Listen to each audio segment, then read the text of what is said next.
You can smell trouble long before you see Ray Dawson. The rev of a loud bike engine, the lazy trail of cigarette smoke, the smirk of a man who's never paid for the messes he leaves behind. He roared through Westbrook Park like he owned it, ripping past joggers, rattling toddlers in strollers, and drawing eyes for all the wrong reasons.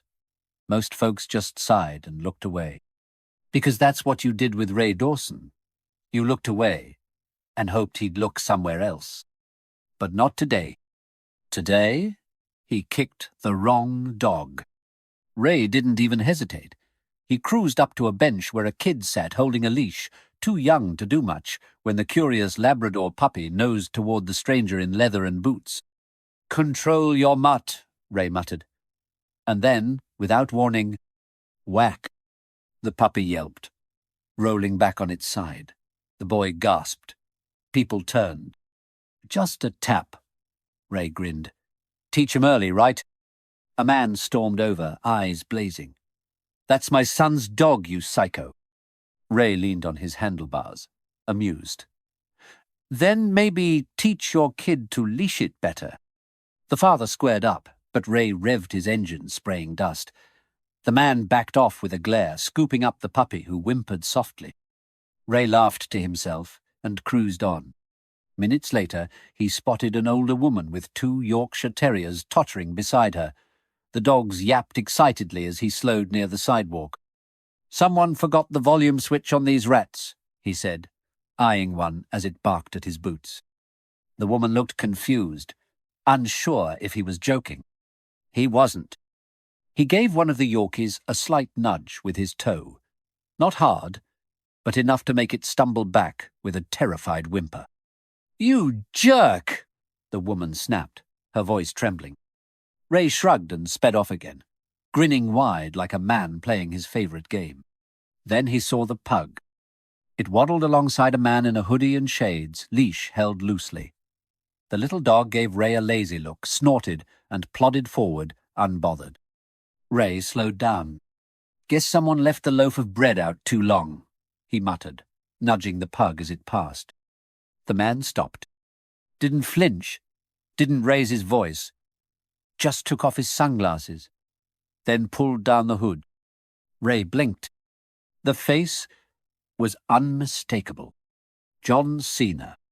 Ray froze. "You just kicked my dog," Cena said quietly. There was no bark in his tone, no scream, just quiet disappointment and something far heavier. Ray sat there for a beat, suddenly unsure of everything. "That yours?" Ray asked, voice weaker than he wanted. "Yeah," Cena said, stepping forward. "And so were the last 2. "What?" Cena nodded toward the woman down the path, now being helped by bystanders. "My aunt. And the kid? That was my nephew's dog. We were all out for a walk, quietly, until you decided to be the biggest punk in Westbrook." A crowd had started to gather. Phones came out. Someone whispered, "Is that John Cena?" Ray swallowed hard. "Look, man, I didn't know." Cena raised a hand. Not to hit, just to stop the excuses. "You didn't know," Cena repeated. "You never do. That's your thing, right?" Ray sat silent. His bike, once a symbol of control, now just felt loud and stupid beneath him. "You think being cruel makes you powerful," Cena said. "But it just makes you small." Behind him, the 3 dogs had gathered.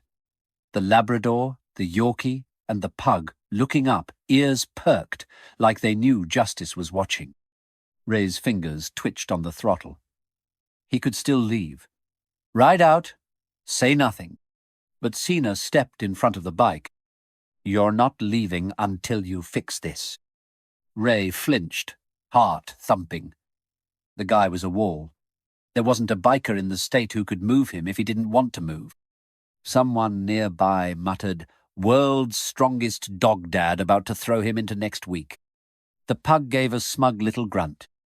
Cena folded his arms. "So, what's it gonna be?" And that was the moment Ray Dawson realized. He messed with the wrong pack. Ray Dawson had taken punches before. Real ones.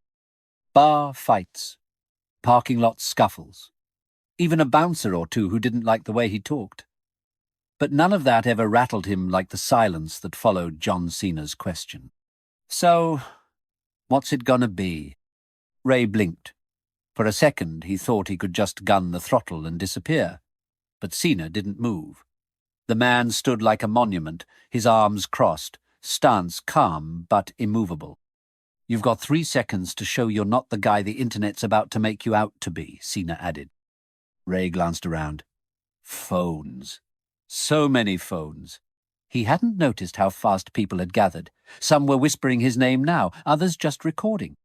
He looked back at Cena. Fine, he muttered. What do you want me to do? Cena's eyes didn't budge. You kicked a kid's puppy, a senior's Yorkie, and now my pug. Start with apologies. Ray scoffed, though it sounded more like a cough. What? Right now? With everyone watching? Yes, Cena said flatly. Right now. Ray exhaled hard. This is ridiculous. No, Cena said, stepping aside just enough to let Ray off the bike. You are. Ray dismounted slowly. Every pair of eyes followed him as he approached the kid first, the boy still clutching the trembling Labrador. Ray knelt, awkward, stiff. He didn't do soft. But the kid looked terrified, and guilt, foreign and hot, bubbled in his throat. Hey, Ray said, voice low. I shouldn't have done that. I'm sorry. The boy didn't answer, just held his dog tighter. Ray stood and moved to the woman with the Yorkies, who looked ready to cry. I was out of line, Ray mumbled. Didn't mean to scare your dogs. She pursed her lips, clearly not satisfied, but said nothing. Finally, he turned to Cena and the pug, who stared up at him with a kind of ancient judgment, like it had seen into his soul and wasn't impressed. I didn't know it was your dog, Ray offered. That's not an apology, Cena said. Ray rolled his jaw. Okay, I'm sorry for kicking your dog. Cena raised an eyebrow. And the others. Cena nodded once. There it is. Ray stepped back, expecting more. But Cena knelt and gently picked up the pug, checking its leg. It seemed okay, just startled. His name's Tank, Cena said, and he doesn't bark, doesn't growl, just trusts people, even people like you. Ray felt a stab in his gut he hadn't prepared for. More murmurs in the crowd. Some people smiled, others glared at Ray. A few still filmed, but the tension had thinned, just a little. Cena turned to the others. Everyone okay? The kid's father nodded. Think so. The woman with the Yorkies wiped her eyes. They're shaken, but okay. Cena nodded again, then looked back at Ray. You ever wonder why you do this stuff? Ray frowned. What? Walk through parks? Hurt things smaller than you? Ray's mouth opened, but no answer came. Cena looked at him for a long beat, then said to his assistant, who approached with 2 massive German shepherds in tow, Take Tank. I'll catch up. Ray stiffened. Look, if this is going to turn into some life lesson thing, I'm not interested.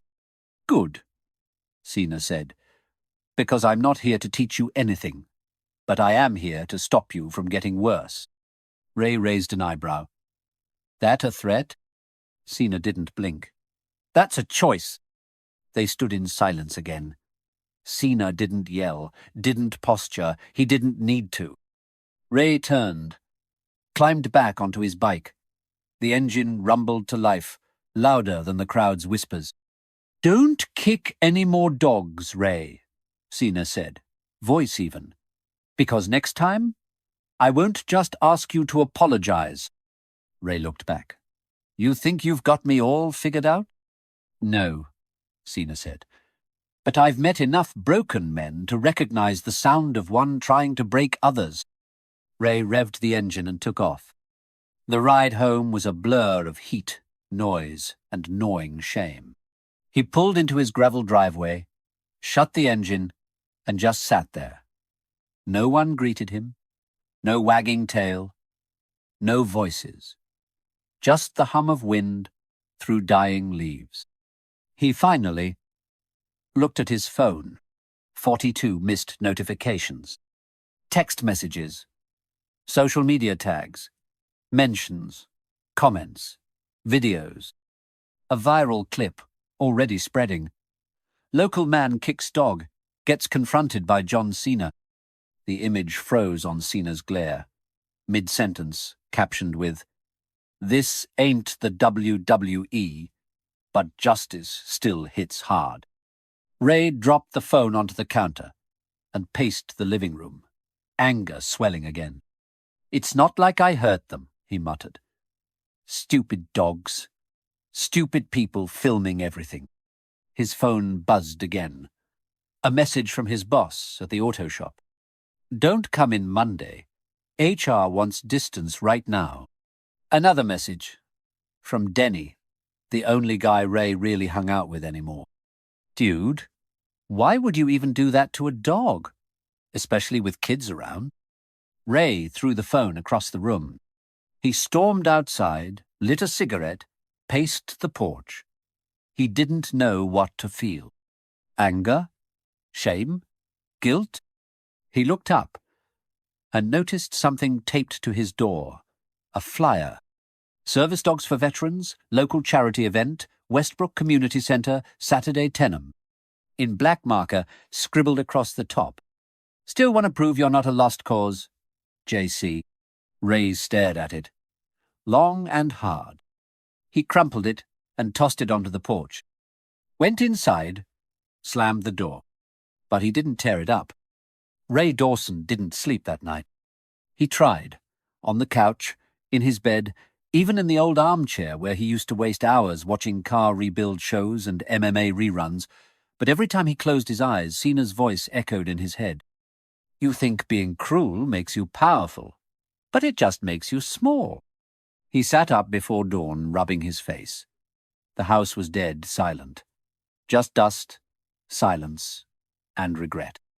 Ray grabbed his phone off the floor, cracked, but still lit up with the damage. Notifications poured in by the minute. Dog kicker. Bet he got what he deserved. Imagine trying that on someone other than John Cena. Every angle of the confrontation was now online. Some zoomed in on the dog's reactions, others on Cena's stone-cold stare. And one video, a full 3-minute capture, showed Ray delivering limp apologies while people whispered in the background. He scrolled down to a video titled, "John Cena shuts down local bully in the most perfect way." Over 600 views. Ray clicked the power button and stared at his blank screen. His name wasn't trending worldwide or anything. But in Westbrook, he might as well have spray-painted his own face on every building with the word loser next to it. And then came the final hit. A text from Mike, his boss at the auto shop. HR had a talk with corporate. They saw the videos. "You're a PR risk right now. We'll revisit your employment in a month, maybe. For now, don't come back." He just sat there for a moment, staring at those words like they belonged to someone else's life. But they didn't. They were his. Gone. Just like that. The only job he held longer than a year. He stood up, knocking over a chair in the kitchen, then punched the wall, instantly regretting it as pain shot through his knuckles. But it didn't matter. Nothing mattered right now. Except maybe one thing. Cena. Ray stormed out to the garage, threw open his bike's saddlebag, and dug out the crumpled charity flyer. The words glared up at him again. "Still want to prove you're not a lost cause? JC." He ripped it in half, then in half again. then threw the pieces on the floor and walked away. Later that afternoon, Ray sat slouched at a window booth in Marty's diner, nursing a cold black coffee. His hoodie was up, his head low. The place wasn't packed, but the few people there still noticed. A couple of teens whispered. A woman at the counter leaned into the server, murmuring something while glancing his way. Denny slid into the seat across from him, phone in hand. "You look like garbage," Denny said bluntly. Ray glared at him. "Nice to see you too." Denny sighed, tossing his phone down. "Why, man? Why'd you kick those dogs? You didn't used to be that guy." Ray sipped his coffee. "Didn't mean nothing. Just jokes. Harmless taps." "Ray, one of them was a puppy," Denny snapped. "And you did it in public, around kids, around families. What did you think was going to happen?" Ray leaned back, exasperated. "I didn't think. That's the point. It was just another stupid day. I didn't know it was John freaking Cena's dog." Denny gave him a long look. Maybe it doesn't matter who the dog belonged to. Maybe that's the whole point. Ray didn't answer. Denny eventually stood up. "You're burning every bridge you've got left, man. I don't know how many more you think are waiting." Ray stared out the window, jaw clenched. Denny left without another word. And then, about 15 minutes later, the waitress returned with a refilled cup and a curious smile. "Someone left this for you," she said, placing a napkin on the table. Scrawled in thick marker across it was a phone number. JC, and underneath, "Coffee shop. 1 hour. Your call." Ray stared at the napkin. He didn't have to wonder who JC was. 1 hour later, Ray stood just inside Westbrook's local cafe. A cozy little spot with hanging lights, worn leather chairs, and a cinnamon scent that reminded him of a home he never really had. Cena was already there. No entourage. No cameras. No crowd. Just a man sitting at a table, sipping tea with 2 empty mugs in front of him, as if he knew Ray would come. Ray approached slowly, uncertain. "You're late," Cena said without looking up. Ray slid into the seat across from him. "Didn't say I was coming." Cena finally looked at him. "But you did." Ray stayed quiet. Cena pushed one of the mugs toward him. "Earl Grey. Try something different." Ray didn't touch it. Cena leaned forward. "You look tired." "Didn't sleep much." "Guilt'll do that." Ray smirked bitterly. "You brought me here to lecture me?" "Nope," Cena said. "I brought you here to offer something." Ray raised an eyebrow. "Like what? A charity beatdown?" Cena didn't smile. "A second chance." Ray scoffed. Cena continued. "I'm in town for a few more days, hosting a local charity event, service dogs for veterans. We train, raise funds, do meet and greets. It's a good cause. And you want me to what? Pet a few dogs, take some pictures, be your PR puppet?" "No cameras," Cena said. "No press. No performances. Just work. You'd be volunteering, helping out." Ray looked down at the table. "You want me around those dogs after what I did?" Cena nodded. "Yeah. Because if you're capable of hurting them, you're also capable of protecting them. You just need to figure out which side you're on." Ray stared at him for a moment. He wanted to laugh. Tell Cena to go to hell. Walk out and slam the door behind him. But something about the offer, it didn't feel like a trap. It felt different. "Why me?" he asked finally. "Why even bother?" Cena took a long sip of tea, then said simply, "Because someone once gave me a second chance when I didn't deserve it. I'm just passing it forward." Ray blinked.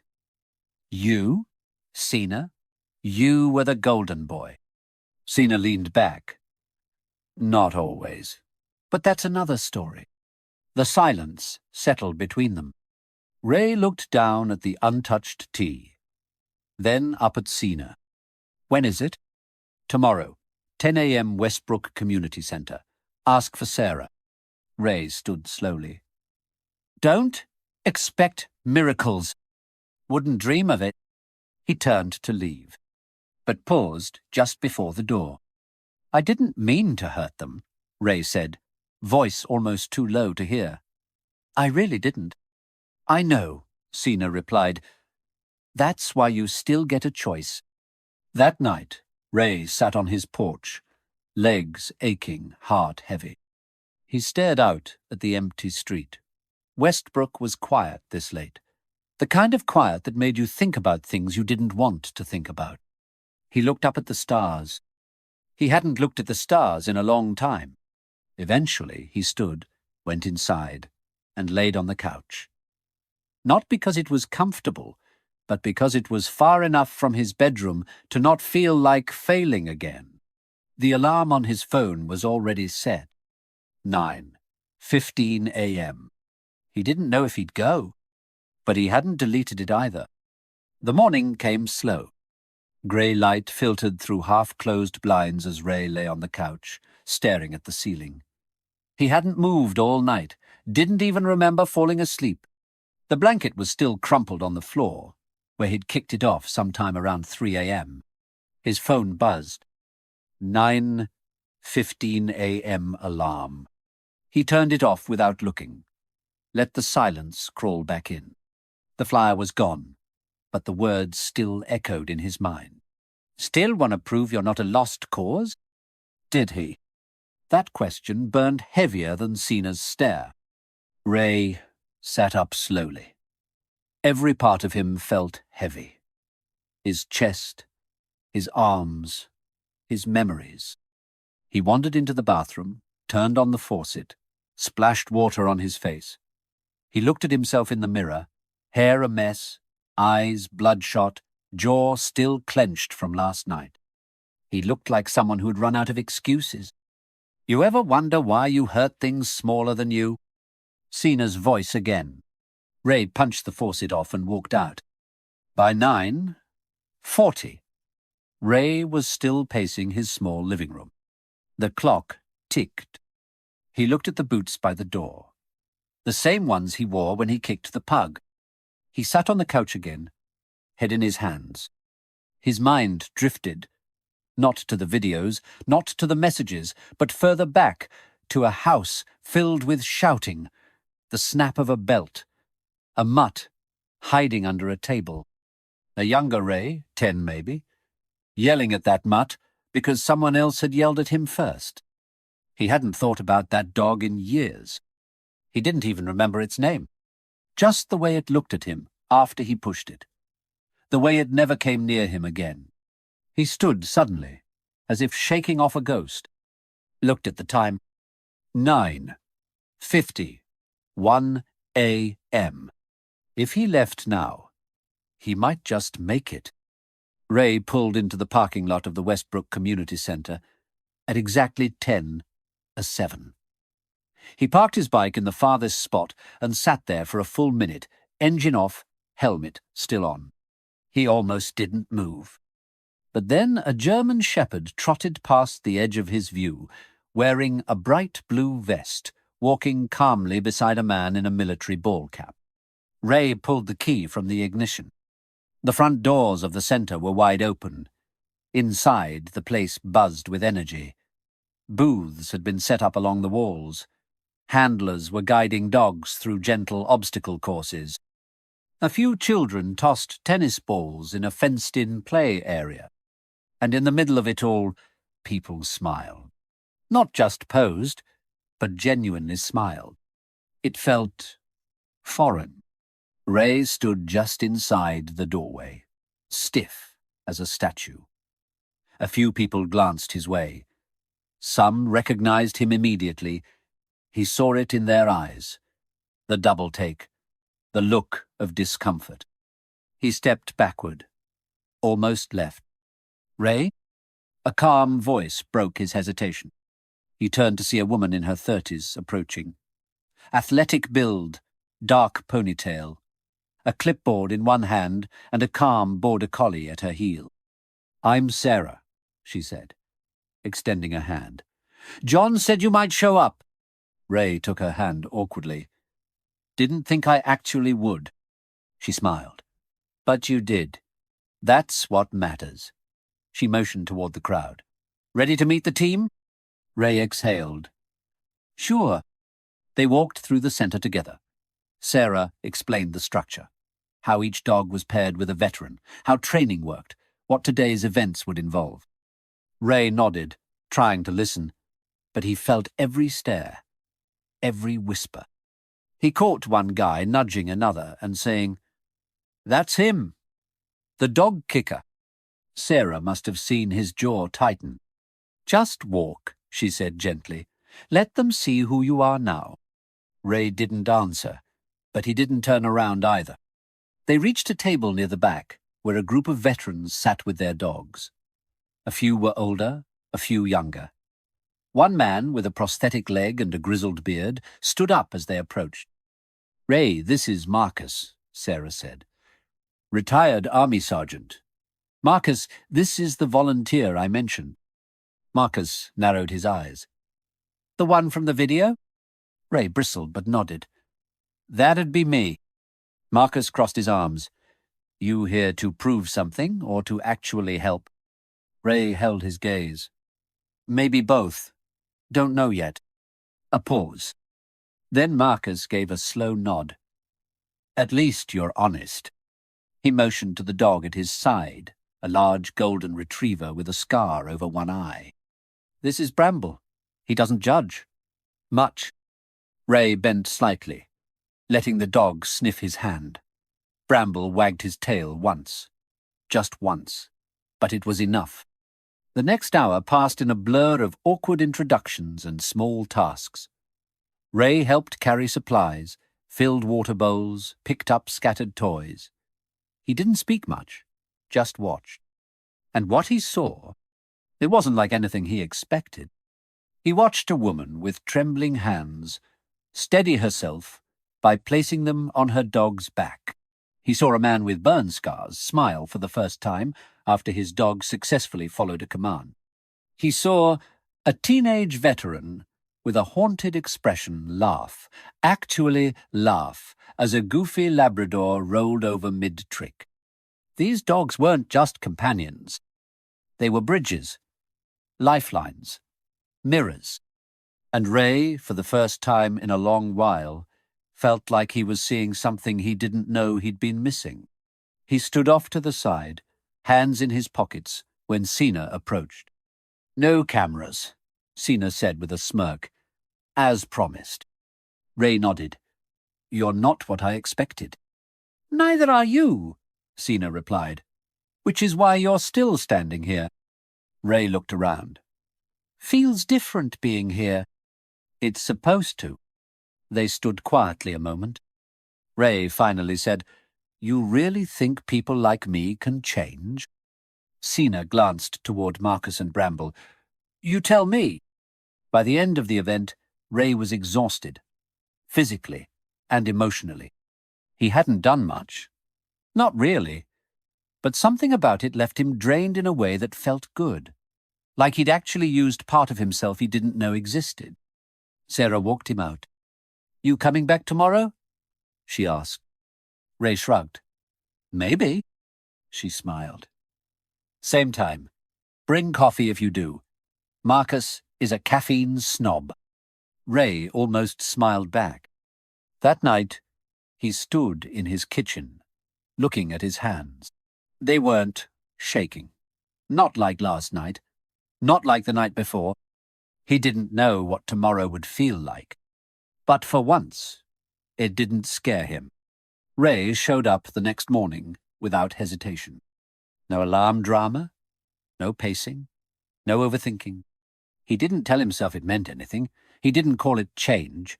But something in his bones told him, go back. So he did.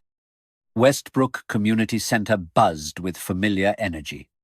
Volunteers moved with purpose, dogs barked softly through the halls, and veterans greeted each other like old friends. It wasn't just an event. It was a rhythm, a community in motion. Ray stepped through the doors just as Marcus was setting down a large metal crate. "You're late," Marcus said, not looking up. "It's 10:01, which is late." Ray smirked slightly and stepped forward. "What do you want me doing?" Marcus nodded to the crate. "Grab the other end. Sarah's inside, prepping the new arrival." Together, they lifted it and carried it through a side door into a smaller training room. Inside, Sarah stood beside a wire pen. Inside the pen was a young dog, medium-sized, black and tan, ears perked, eyes alert. A shepherd mix, maybe. Muscular, sharp, nervous. "He's new," Sarah explained. "No name yet. Came in 3 days ago from an overcrowded shelter. Skittish. No training. No trust yet. We're starting fresh." The dog stepped back as Ray approached the pen. "He's probably smarter than both of us," Marcus said, brushing dust off his sleeves. Ray crouched down, staying outside the pen. He didn't reach in, just looked. "What's his story?" "Found tied to a fence off Highway 42, Sarah said. "No tags, no chip, just left." Ray met the dog's eyes. There was something in them, familiar, unreadable, and guarded. The kind of stare Ray had seen in mirrors. "Doesn't trust people?" he asked. "Not yet," Sarah said. "But that's the point." She turned to Marcus. "You up for showing Ray the basics?" Marcus gave her a look. "Are you?" Sarah grinned. "Try not to scare him off." She left the room, and for a second, neither man said anything. Then Marcus moved to the shelf, grabbing a leash, treats, and a clicker. "You ever trained a dog before?" Ray shook his head. "Not unless yelling at them from across the yard counts." "It doesn't." Marcus clipped the leash to the dog's collar through the pen gate and slowly guided him out. The dog resisted slightly at first, then followed, tense but curious. Ray kept his distance, watching every movement. Marcus led the dog in a circle, clicking and rewarding gently with treats each time the dog obeyed. The rhythm was slow, patient, methodical. "This is what trust looks like," Marcus said. Ray nodded, absorbing every detail. "You can't fake this," Marcus added. "You earn it. Inch by inch." He handed Ray the leash. Ray hesitated. "What if he doesn't listen to me?" "Then that's on you," Marcus said bluntly. "Dogs don't lie. If they don't trust you, it's because they see something you don't." Ray swallowed and took the leash. The dog, still unnamed, looked at him like he was a puzzle wrapped in a warning. "Start with a circle," Marcus said. "Use the clicker. Every step counts." Ray tried. His voice wasn't sharp, but it wasn't sure either. The dog followed. Hesitant, tail low, ears tilted back, but it followed. Click. Reward. Pause. Click. Reward. Step. It wasn't perfect. Not even close. But it was a beginning. Over the next 2 hours, Ray stayed with Marcus. They went over body language, command tone, handler posture. It was exhausting in a way Ray didn't expect. It wasn't just physical. It demanded presence, awareness, care. During a break, Marcus handed him a bottle of water and sat beside him on a bench near the kennels. "You're not bad," Marcus said. Ray gave him a look. "That sounds like a compliment trying to escape." Marcus smirked. "I've seen people with no patience, no soul, no reason to be here. You're carrying something." Ray looked at the floor. "Yeah, well, I've carried it for a while." Marcus leaned back. "PTSD ain't always about war. Sometimes it's just life." Ray didn't respond at first. Then, quietly, "I grew up in a house where silence meant something bad was about to happen. So I got loud, aggressive. Figured if I struck first, nothing could get to me. Marcus nodded slowly. How's that been working for you? Ray chuckled bitterly. Lost my job. Got shamed on the internet. Kicked out of every decent circle in this town. Marcus turned his head slightly. Yeah, but now you're here. Not pretending. That counts for something. They sat in silence again. Then Ray said, Why do you do it? Do what? This. The dogs. The charity. Marcus looked at the kennels. Because one of these guys saved my life. Ray waited. I came home from deployment a mess, Marcus continued. Couldn't sleep, couldn't trust people, snapped at everyone. Bramble showed up one day. Big-eyed golden goof. Didn't know a thing about war, but he knew how to stay.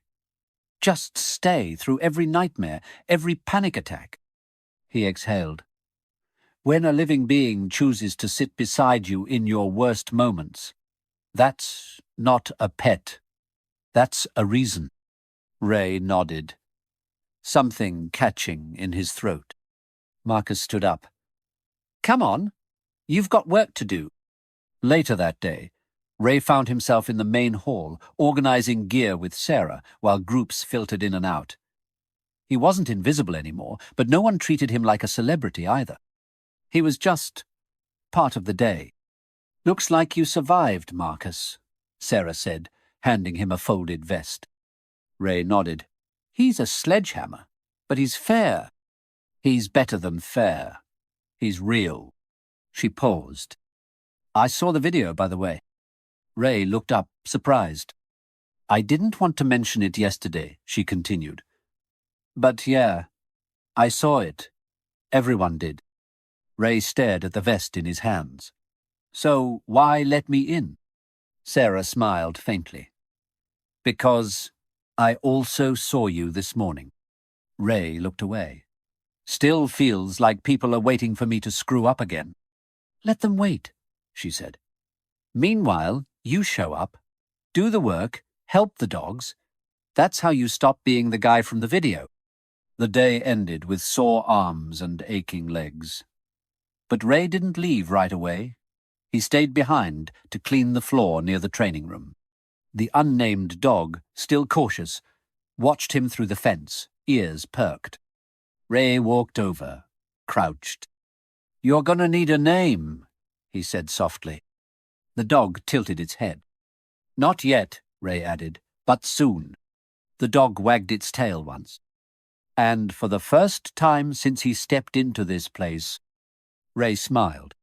Ray returned the next morning without a second thought. No pep talk, no doubts. His hands still bore the faint sting of kennel scrubbing. His legs still ached from hours on his feet. But for once, he welcomed the discomfort. It meant he'd done something real, something that mattered.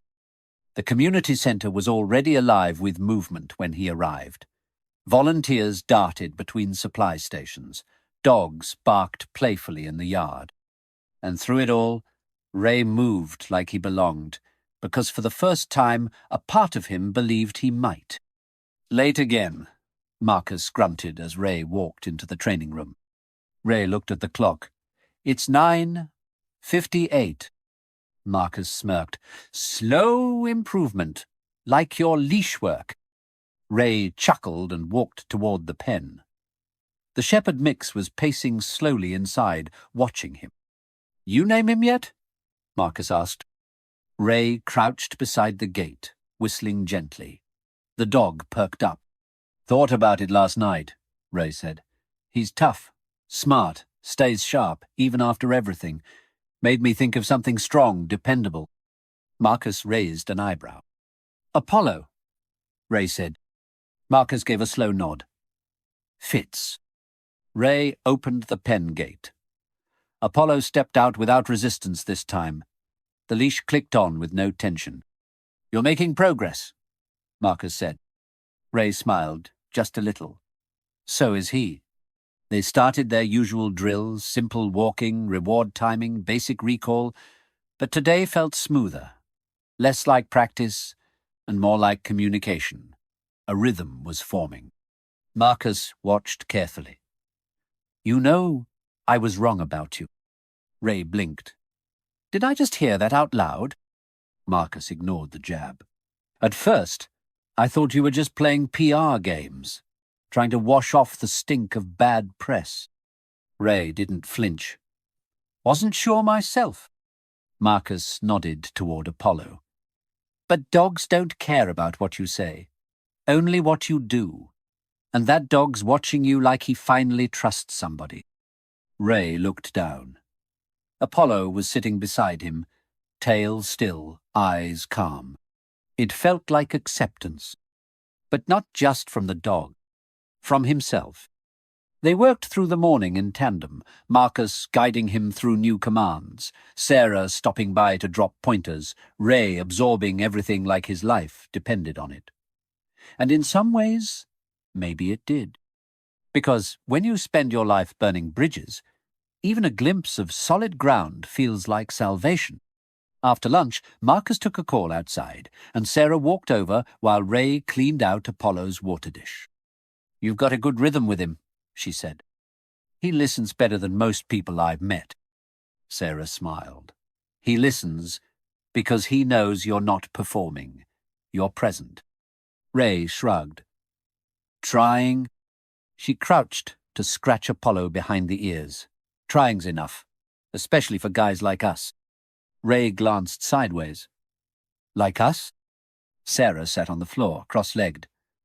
I wasn't always the calm, clipboard-wielding dog whisperer, you know. There was a time I wouldn't come within 10 feet of anyone, not without panicking. Ray looked at her, really looked, and for the first time noticed the faint scar near her collarbone. The nervous twitches in her hands that flared when she wasn't focusing. What happened? He asked. Sarah's smile faded, but she didn't hide. Abusive ex. Took me years to stop flinching at slammed doors. Dogs helped. They didn't judge. They just waited until I was ready. Ray nodded slowly. Some of us get broken loud, she said. Some get broken quiet. Either way, it takes a long time to believe you're worth anything again. Ray looked at Apollo. The dog had laid down beside him, head resting on his boot. Feels like he already decided I'm worth something. Sarah stood and patted his shoulder. He did. Now you catch up. Later that afternoon, as Ray helped set up another row of crates, his phone buzzed in his pocket. He almost didn't check it, but the name on the screen made his stomach twist. Landlord. He stepped outside the building and answered. Yeah? Raymond Dawson? Yeah? What's up? You're behind 2 months on rent. I've been patient, but we need to talk. Ray pinched the bridge of his nose. I told you, I'm waiting on something to clear. There's no more waiting. I need that payment by Friday, or we start eviction. Ray didn't answer. I'm not heartless, the landlord added, but I've got bills too. The line went dead. Ray stood there in the sunlight, phone heavy in his hand. He thought about the couch he still used as a bed, the cracked tile in the kitchen, the water heater that rattled when it kicked on. Home, for whatever it was worth. And now, it was slipping. He didn't mention the call to anyone when he came back inside. Not Marcus, not Sarah, not Cena, who passed through briefly to check in on progress. Ray just kept working. Kept pretending. Because pretending meant not slipping. Apollo stuck close to him the rest of the day. The dog sensed something. Of course he did. And Ray didn't hide it well. He stayed longer than usual, cleaning up after most had left, folding towels, reorganizing treat bins, anything to stay busy. As he was locking up the back supply cabinet, Marcus walked in. Everyone's gone, Marcus said. Even the dogs are asleep. What are you still doing here? Ray shrugged. Just needed a minute. Marcus looked him over. Something wrong? Ray paused. He could lie. Or he could trust. My landlord's threatening eviction, he said finally. Said I've got till Friday. Marcus nodded slowly. That's 2 days. Yeah. You got family you can stay with? Ray shook his head. They gave up on me years ago. Marcus crossed his arms. You drink? No. Drugs? No. Then I got a spare room. Couch pulls out. Decent shower. Rents patience. Ray stared at him. You serious? I don't joke about shelter, Marcus said. Bramble needs company anyway. He gets antsy when the house is too quiet. Ray opened his mouth to respond. Closed it. Opened it again. I don't know what to say. Say you'll be there by 7. That night, Ray pulled up to Marcus's modest one-story house just outside town. The porch light was on. Bramble barked once from inside, a welcoming bark. Ray carried in a duffel bag, bare essentials. He didn't expect more. Marcus gave him the tour. The fridge, the bathroom, the couch. You break it, you buy it, he said flatly, though his tone was softer than usual. Ray sat down slowly, letting the quiet settle. Bramble jumped up beside him and dropped a tennis ball in his lap. Ray tossed it across the room. Bramble brought it back. Ray laughed for the first time in days. A real one. Not the kind you fake for defense. And in that moment, in a stranger's house with a rescue dog's head on his knee and no certainty of what came next, Ray felt like, maybe, just maybe, he'd landed somewhere worth staying. 2 weeks passed like a blur. Ray was no longer the guy standing in the corner pretending not to care. He showed up early, stayed late, cleaned up messes no one else saw, took Apollo on long walks during breaks, ran drills with Sarah, laughed at Marcus's dry humour. People stopped whispering when he walked into the room. Not because they'd forgotten, but because they'd started to forgive. Even if he hadn't forgiven himself. Every now and then, someone would still glance at him a second too long. A whisper would slip by. He'd hear "dog kicker" muttered when people thought he wasn't listening. But the centre, the veterans, the dogs, the work, they helped drown it out. Until the reporter showed up.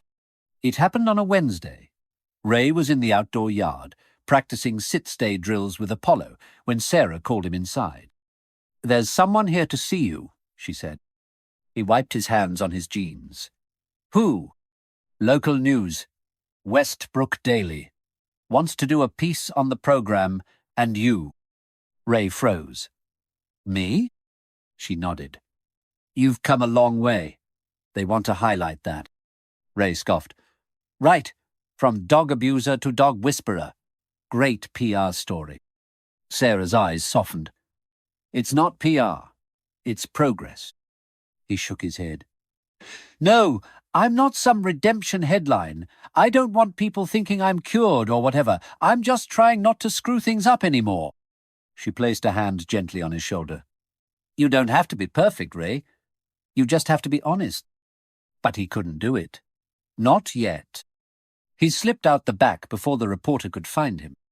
That night at Marcus's place, Ray sat at the kitchen table, running his hands over Apollo's harness, lost in thought.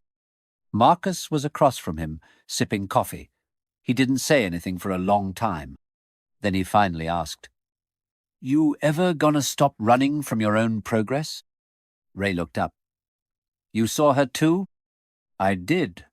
And I saw you bolt like a scared kid. I'm not ready to be anyone's poster boy." "You don't have to be," Marcus said. "But you also can't hide forever." Ray leaned back in his chair, exhaling slowly. "People out there still want me to pay for what I did. I see the comments online. Every time a new video of the centre goes up, there's always some troll dragging it back up." Marcus tapped the table. "You want them to stop?" "Yeah." "Then talk." Ray frowned. "Talk?" "There's a fundraiser next Saturday. Big event. Scena'll be there. Sarah's giving a speech. and they want you to say a few words. Ray laughed bitterly. No chance. Marcus didn't flinch. You've got a story, Ray. One people need to hear. You can keep hiding, or you can stand up and own it. Ray pushed away from the table, pacing. I'm not built for that. Public speaking, I'll mess it up. People will eat me alive. Marcus stood slowly. You've been through worse than a microphone. Ray looked at him. I'm not Cena. I'm not you. I'm just a guy trying not to fall apart. Then talk about that, Marcus said. Talk about what it's like to try, to fail, and try again. The next few days were rough. Ray couldn't focus on Apollo's drills, couldn't sleep. His mind raced constantly, imagining crowds booing, headlines mocking him, whispers turning to shouts. He wanted to say no, wanted to run, but a small part of him, the part Apollo had reached, wanted to believe he could do it. Cena showed up Thursday afternoon. He didn't walk in with fanfare or bodyguards. Just jeans, a black hoodie, and that calm, heavy presence that always cut through the noise. He found Ray in the back, sweeping the hallway. Word is, you've been invited to speak, Cena said. Ray nodded without looking up. Not interested. Cena folded his arms. Why? Ray leaned on the broom. Because people haven't forgotten. And I'm not a hero. I'm not some reformed legend. I'm just trying not to be who I used to be. Cena stepped closer. And that's exactly why you should speak. Ray looked at him. Cena continued. You think people connect with perfect stories? No. They connect with people who admit they were lost.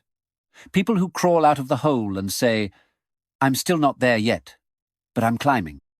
Ray didn't respond. Marcus told me about Apollo, Cena added. How far you've come. You've got something to say, Ray, whether you believe it or not. Ray stared at the floor.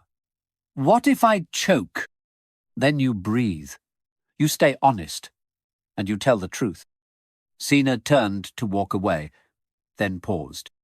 I was once a kid who got beat up every day after school. I know what it's like to be ashamed of where you started. But shame's not a wall, it's a door. That night, Ray sat in Marcus's living room with a notebook in his lap, and Apollo curled against his leg. The page was blank. Completely blank. Every time he tried to write something, the words felt fake. Too scripted. Too neat. He tore the page out. Crumpled it. Tried again. Still wrong. Marcus walked in, saw the paper pile on the floor, and raised an eyebrow. Speech coming along? Ray grunted. Marcus tossed a pen on the table. Then start here. Start with the moment you kicked that dog. Ray flinched. Not to shame you, Marcus said, but because that's where your story really begins. Ray picked up the pen. This time, he didn't try to sound wise or polished. He just wrote. Saturday came faster than he was ready for. The fundraiser was held in the big auditorium downtown.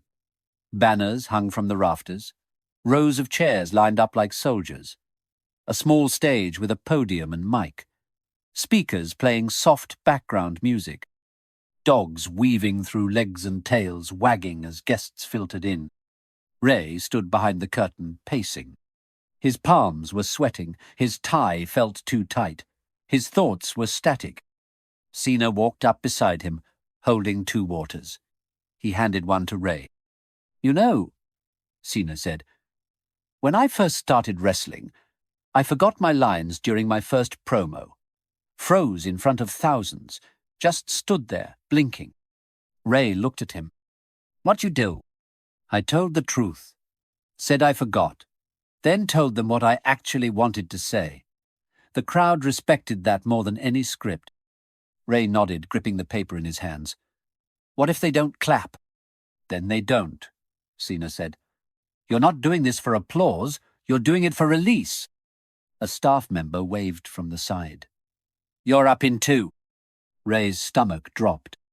Marcus appeared just in time, clapping a firm hand on Ray's shoulder. "No matter how bad it goes," he said, "we're still getting tacos after." Ray laughed. "You're assuming I'll be able to eat." "You'll be fine." The lights dimmed. Ray stepped onto the stage. The crowd stared. Phones were out. Eyes were locked. He felt naked. He reached the mic, swallowed hard, glanced at the crumpled speech in his hand, and let it fall. "I'm not going to read this," he said, voice shaking. "I'm not good at this. I'm not polished or perfect. Most of you know who I am or who I was. I'm the guy who kicked a dog in a park, and that video went viral, and I deserved every bit of that fallout." Silence.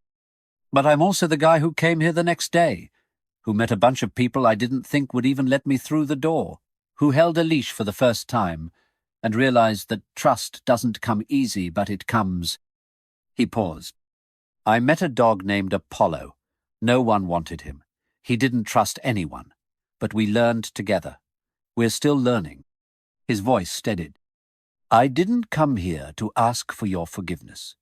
I came to show you that change is possible, that no matter how far you've fallen, you can still reach out. And maybe, if you're lucky, something will reach back." He looked out at the sea of faces. Some were crying. Some were smiling. One kid in the front row nodded slowly, like he got it. Ray exhaled. "Thank you." He stepped back. The crowd rose to its feet.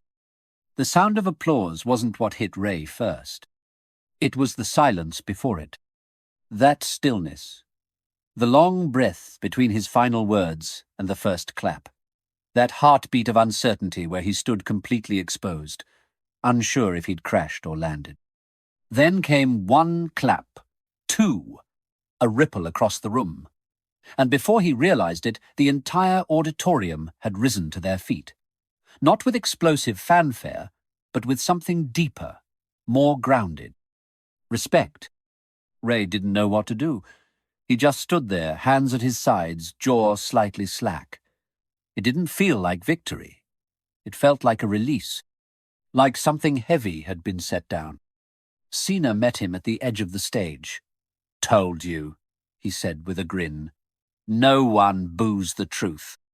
Ray managed a tight smile. His knees were still unsteady. "You okay?" Cena asked. "I think so," Ray replied. I didn't expect that." "No one ever does," Cena said. "But that's the point." Backstage, the energy buzzed like a live wire. Volunteers offered handshakes and hugs. Sarah wrapped Ray in a brief but warm embrace, whispering, "You crushed it." Even Marcus nodded with what could only be described as pride. The event continued. Silent auctions, donor shoutouts, a raffle for a puppy training session, but Ray moved through the rest like a ghost floating outside his own body. His ears still rang from the applause. His chest still vibrated with nerves. But Apollo was there, leaning against his leg, grounding him. Later that night, after the last dog vest had been folded and the last banner pulled down, Ray stood outside the venue beneath a street lamp, watching people leave. He felt lighter, exhausted, but not from carrying weight, more like he'd emptied something. Let something out that had needed daylight for years. Marcus stepped beside him, sipping coffee from a paper cup. "You look like someone who just jumped off a cliff," he said. "Maybe I did," Ray replied. "Good news is, you stuck the landing." Ray chuckled, rubbing his hands together in the cool night air. "You think it actually meant something to them?" Marcus looked at him. "It already did. But the question is, did it mean something to you?" Ray didn't answer right away. Then he nodded slowly. Yeah, it did." From behind them, Sarah called out, "Ray!"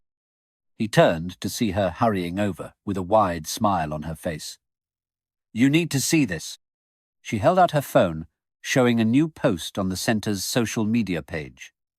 A clip of Ray's speech had already been uploaded. Less than an hour later, it had over 25 views.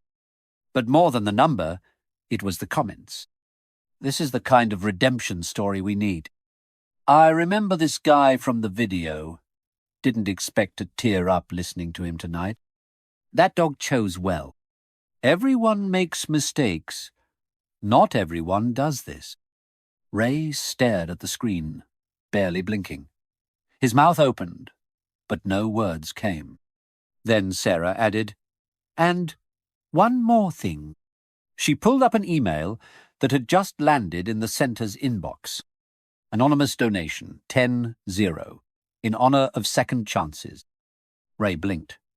"You think that's—" Sarah nodded slowly. "We'll never know for sure, but I've seen that name show up at some of Cena's past charity events. Quiet. Always anonymous. Always big." Ray was stunned. "They donated because of me?" Sarah smiled. "No, they donated because of what you've become." The next morning, Ray woke up on Marcus's couch with Apollo curled up at his feet and Bramble snoring softly across the room. He rubbed his eyes. The world felt different. Not fixed, not perfect, but quieter. Like something had settled. He got up, brewed coffee, and sat on the porch with the mug steaming in his hands. Marcus joined him a few minutes later, carrying toast and a sausage link that Bramble immediately begged for. Ray sipped and said, "You think I'm ready?" "For what?" "To do this. Like, for real. Long term. Be part of it." Marcus didn't answer right away. Then he said, "Yesterday wasn't the end of anything. It was the start.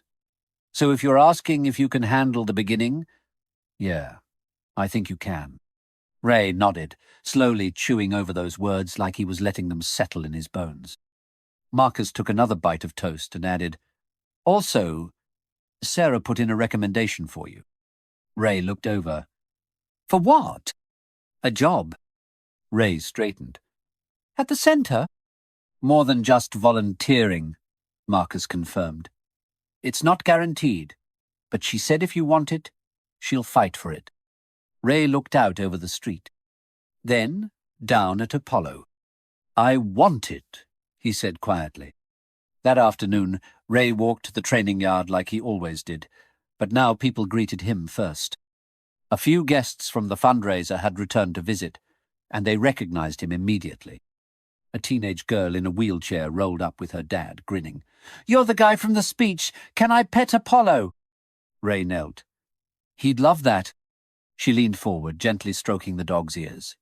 "You're really brave, you know." Ray's heart caught for a second.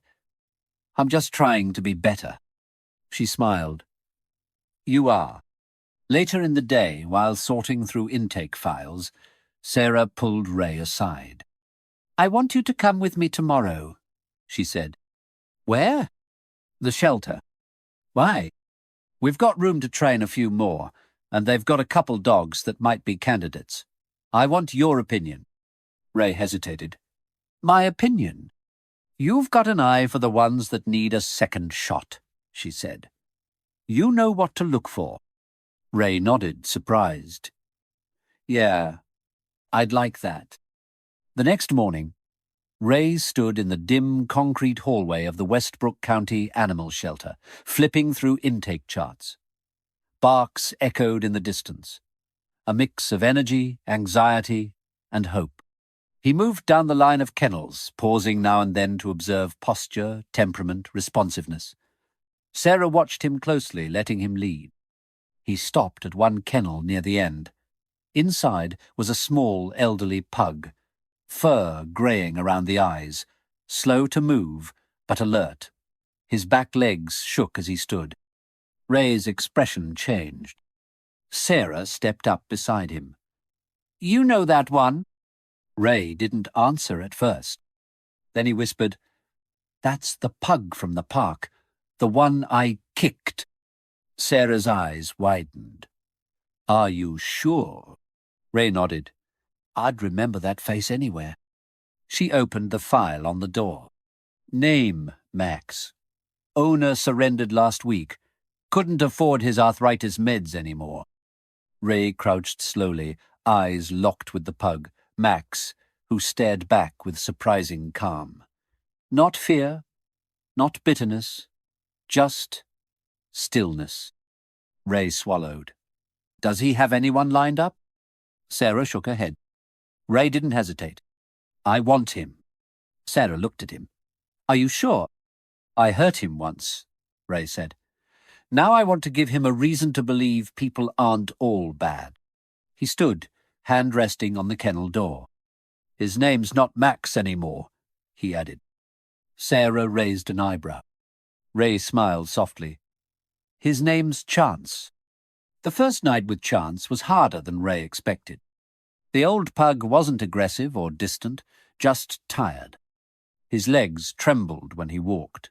His breath wheezed slightly in his sleep. And he had a habit of sitting in doorways as if unsure whether he was allowed to enter. Ray gave him space.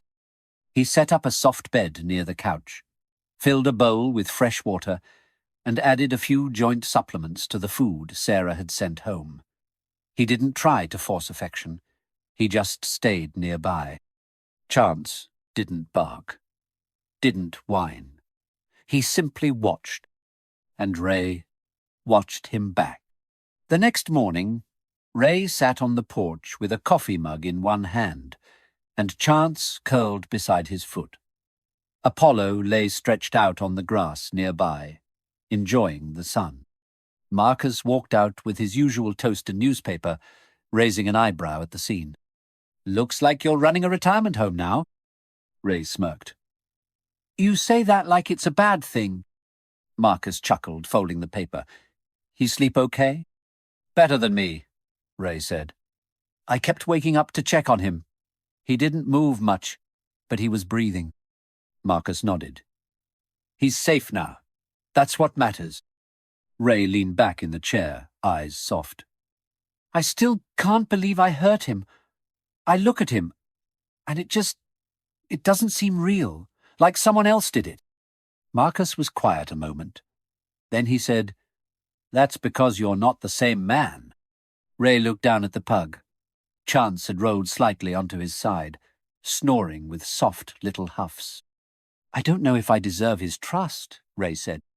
None of us do, Marcus replied. We just earn it anyway.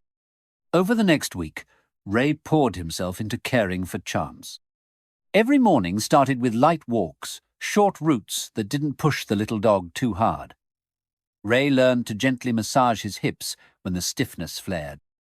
He learned which treats made him sneeze, which beds he preferred, and that he refused to eat unless Apollo was in the same room. Apollo, for his part, became Chance's shadow. They moved through the house like mismatched bookends, one young and sharp, the other old and gentle. It worked. And for Ray, it felt like redemption in motion. He took Chance with him to the center.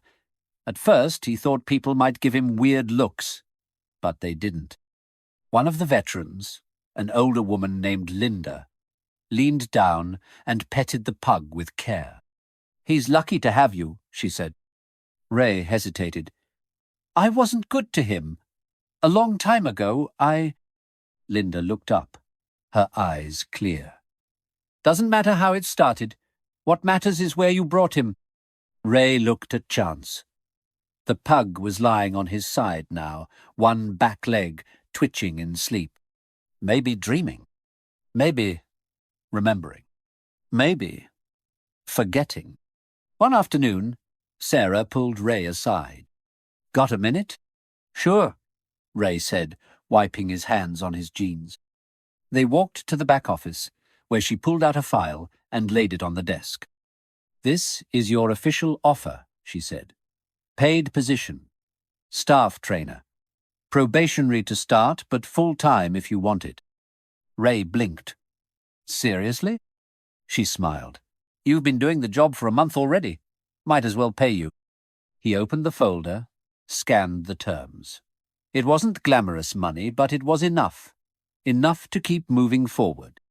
I don't know what to say, Ray whispered. Say yes, Sarah said. Ray looked up at her. I was a mess when I walked in here. You still are, she said with a grin. But you're a useful mess now. Ray laughed. Yes, absolutely yes. That night, Cena returned to Westbrook. He arrived quietly, slipping into the centre without the usual press or fanfare. But word spread fast. Kids showed up with posters. Families brought dogs for meet and greets. The whole centre buzzed with excitement. Ray saw him first in the hallway. Same calm presence, same no-nonsense stance. Cena nodded once. Heard you've been busy. Ray smirked. Yeah. Turns out I'm good at things that don't involve self-destruction. Cena chuckled. That's growth. They stood quietly for a moment. Then Cena added, I saw the video, the speech. It was real. I wasn't trying to impress anyone, Ray said. Exactly why it worked. Ray glanced down the hall toward the training rooms. Chance is here, by the way. Cena raised an eyebrow. That Chance? Yep. Adopted him. He sleeps better than I do. Cena looked at Ray, a slow grin forming. You're full of surprises.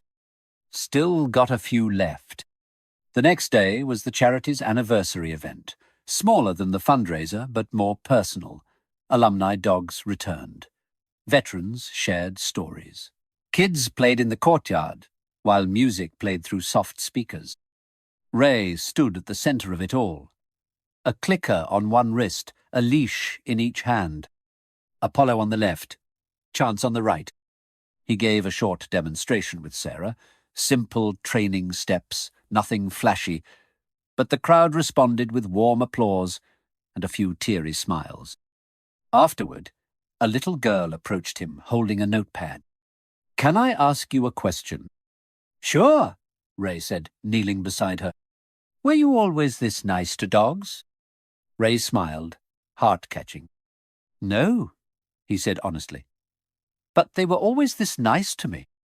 As the event wrapped up, Cena approached with a duffel bag slung over one shoulder. Time for me to head out, he said. Ray extended a hand. Thanks. For all of it. Cena shook it firmly. Don't thank me. You did the work. You saw something in me. I didn't. Cena smiled. I saw someone trying to fight what broke him. That's enough. He paused, then reached into his bag and handed Ray a small tag. It was metal, about the size of a coin, engraved with one word, Stay. Ray turned it over in his hand. What's this? Something I carry on bad days, Cena said. Sometimes the best thing you can do, for yourself, for the world, is just stay. Ray nodded, swallowing hard. I will. Cena gave one final pat on Chance's head and walked toward the parking lot. Ray watched him go, then looked at the tag again. Stay, he whispered. Chance sneezed and wagged his tail. That evening, Ray walked through Westbrook Park. Same path, same cracked pavement, same rusted benches. But the world looked different now. He passed a group of teenagers with dogs, a family tossing a frisbee. The sun dipped low, casting a gold glow over everything. As he neared the far corner of the park, he heard a shout. A man was yelling at a child, loud, aggressive. The boy, maybe 10, was shielding his small terrier behind him as the man towered over them. Your mutt scratched my bike, the man growled. You think that's okay? Ray didn't hesitate. He handed Apollo's leash to a passerby and stepped forward. Hey, he said, calm, firm. The man turned, eyes narrowing. Mind your business. Ray stopped a few feet away. This is my business. The man scoffed. You gonna hit me or something? No, Ray said. I'm going to remind you that dogs don't understand threats, but kids do. And you're scaring both. The man glanced around. People were watching. Phones up. Pressure mounting. He muttered a curse and stormed off. Ray knelt beside the boy. You okay? The boy nodded, hugging his dog. Thanks.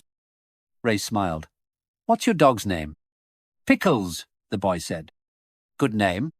He stood up and took back Apollo's leash. As he walked away, he felt it, the weight of the old version of himself fading further behind. Not erased, but outpaced. At home that night, Ray sat on the porch with Apollo on one side, Chance curled beside him.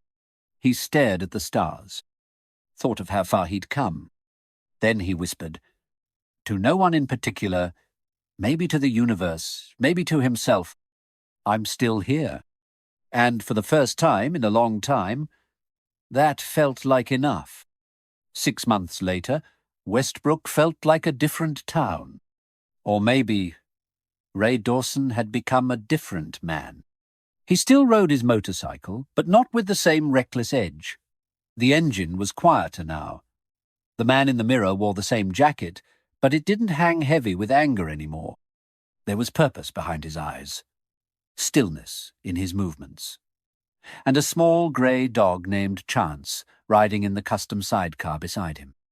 Apollo trotted alongside them on a leash, alert and proud. Together, they made a strange trio. But in Westbrook, they were known. Ray wasn't that guy from the video anymore. He was the dog trainer, the one who worked miracles with difficult rescues, the one who gave the toughest animals and people a second chance. He'd moved into a modest apartment, just a block from the community centre. Nothing fancy. But it had space for both dogs, a sunlit porch, and shelves filled with chew toys, training books, and the tag Cena had given him months ago. Stay. It hung by the door. A quiet reminder. The anniversary of the fundraiser rolled around faster than expected. The centre was packed. Local celebrities mingled with donors and volunteers. Children ran around in oversized T-shirts with paw prints on them. Veterans stood with their service dogs like pillars of pride. Ray stood near the main demo area, clipboard in hand, radio clipped to his belt. He looked like he belonged. Sarah appeared beside him, holding a stack of info packets. Nervous? Less than last year, Ray said, adjusting Apollo's collar. You've got a fan club out there now? She teased. Ray laughed. I noticed. Someone left bacon-flavoured treats in my mailbox yesterday. That was Marcus, she smirked. He says you're still too tense. Old habits. She leaned in. You're doing great, Ray. He met her eyes, softer than before. Thanks for not giving up on me. I never did, she said. You just needed someone to remind you how to stand. The event kicked off with a demonstration. Ray stood center stage, a whistle in his mouth, Apollo by his side. But it wasn't just a show of commands. It was a dance, one of trust, patience, and unspoken language. Apollo responded to every cue. Sit, stay, heal, recall. Even a crowd full of laughter and camera flashes couldn't shake him. Then came Chance. Ray lifted him onto a small platform set near the stage. He didn't expect tricks, not with the old pug's arthritis acting up, but Chance didn't need to move to make his point. Ray turned to the crowd, mic in hand. This little guy doesn't do backflips, he said with a grin. But he did something better. He taught me grace. The crowd went quiet. I used to be someone who believed strength meant control, that if you were louder, meaner, harder, you were winning. But Chance, he showed me strength can be soft, quiet. He never barked once at me, not even after I hurt him. He just stayed. He looked down at the dog. And now I stay too.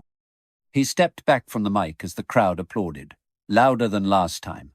This wasn't sympathy applause. It was earned. After the demo, A line of people formed.